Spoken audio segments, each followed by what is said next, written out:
سلام و درود. به نخستین گفتار از مجموعه فرزانش خسروانی خوش آمدید.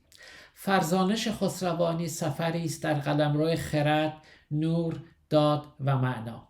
تلاشی برای بازخوانی بخشی از میراث حکمی ایران، از جهان باستان تا حکمت اشراق، از سهروردی تا نسبت فلسفه ایرانی با سنت نوافلاطونی و گاه حتی تا پرسش هایی که علم جدید، فیزیک و جهان کوانتوم در برابر ما قرار می دهند. هدف این مجموعه نه بازگشت ساده انگارانه به گذشته است، نه ستایش بیچون و چرای سنت و نه آمیختن شتاب زده فلسفه با علم. هدف طرح این پرسش است، پرسش از این که ایران در عمیق‌ترین معنای خود چه بوده است. خرد در این سرزمین چه جایگاهی داشته و چگونه میتوان از درون این میراث کهن برای انسان امروز معنایی تازه جستجو کرد. در این گفتار نخست از یک پرسش بنیادین آغاز می‌کنیم.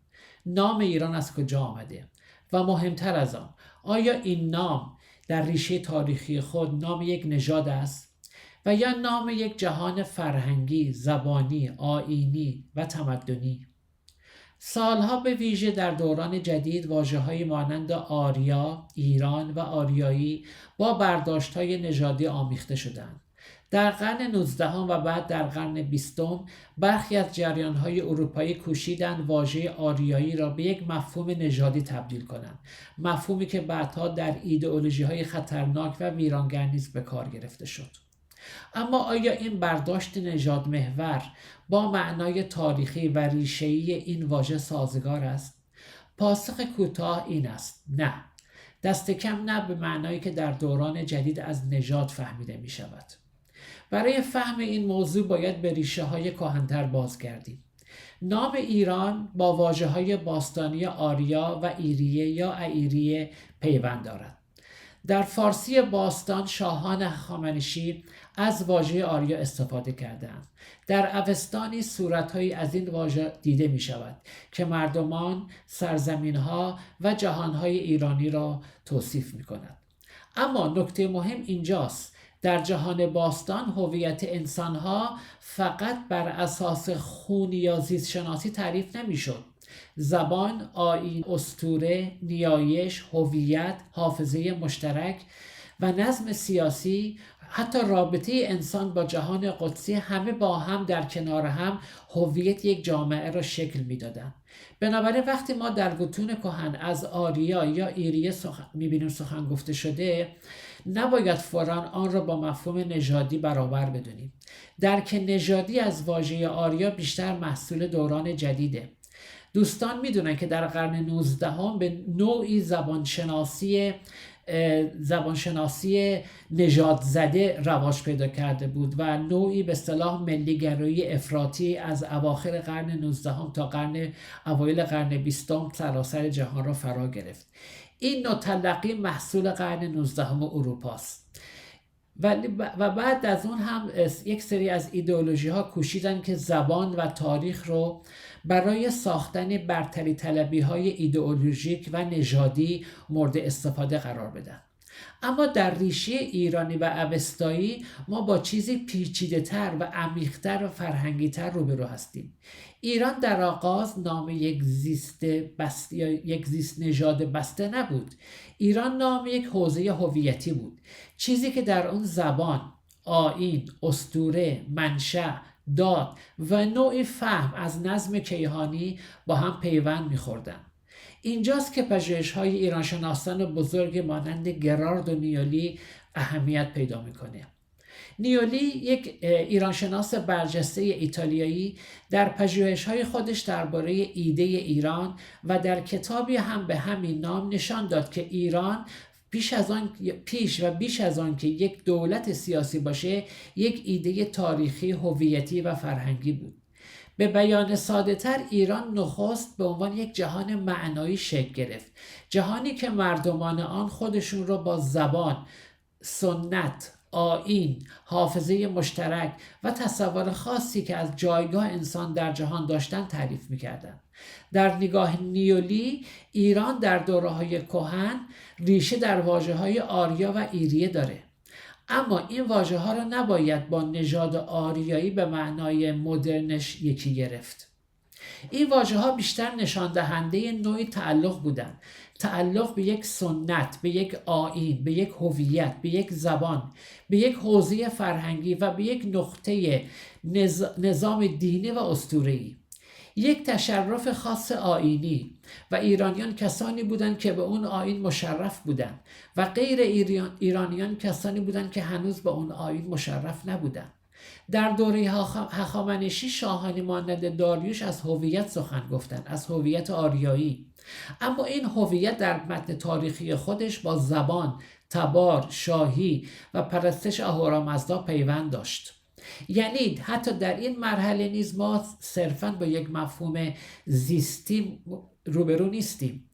در دوره ساسانی هم مفهوم ایران به صلاح وارد مرحله تازه‌ای شد. در این دوره واژه‌هایی مانند ایران شهر اهمیت پیدا کردند. ایران شهر یعنی سرزمین یا شاهنشاهی ایرانیان. اما این مفهوم فقط جغرافیا نبود.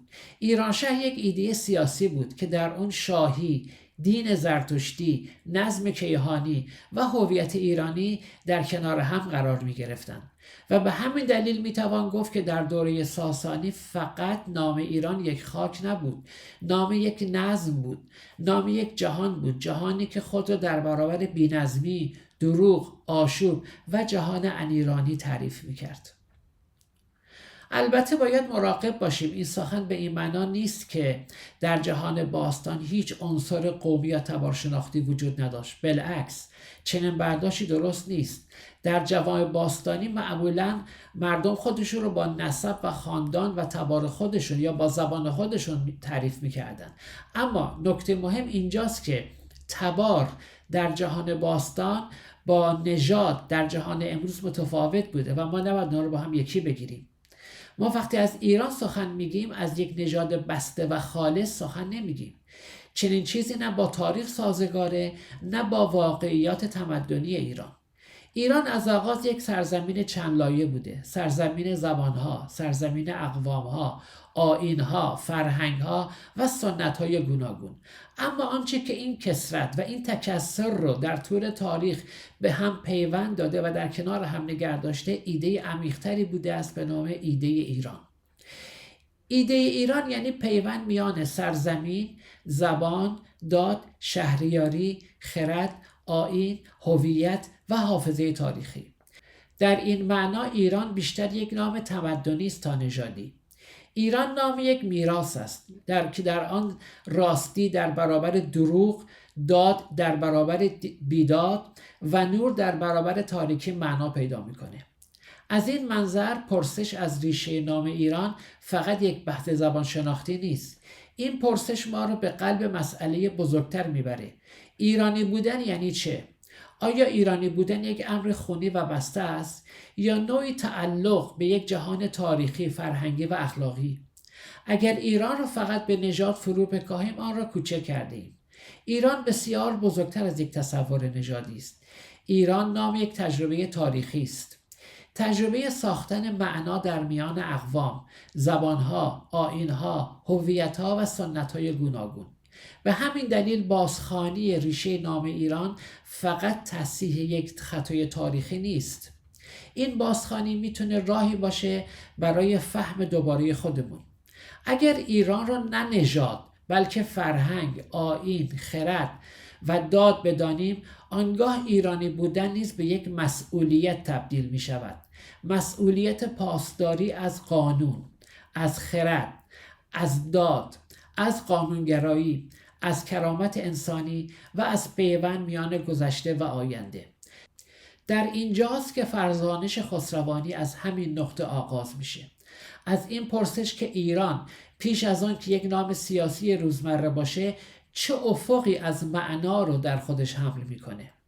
ما در گفتارهای آینده به سراغ حکمت ایران باستان، مفهوم نور، جایگاه سهروردی، حکمت اشراق، نسبت فلسفه ایران با سنت نوافلاطونیگری و پیوند پرسش‌های کهن با جهان امروز خواهیم رفت. اما در این گفتار نخست کوشیدیم تا یک تصور رایج را به چالش بکشیم. ایران در معنای ژرف تاریخی خودش نام یک نژاد نیست. ایران نام یک جهان هستش، جهانی از زبانها، البته آیینها، اسطوره‌ها، داد، خرد، هویت و حافظه تمدنی و شاید بازگشت به این فهم نخستین گام برای فهم دوباره معنای ایران باشد. از اینکه به این ویدیو توجه کردید سپاسگزارم. بدرود.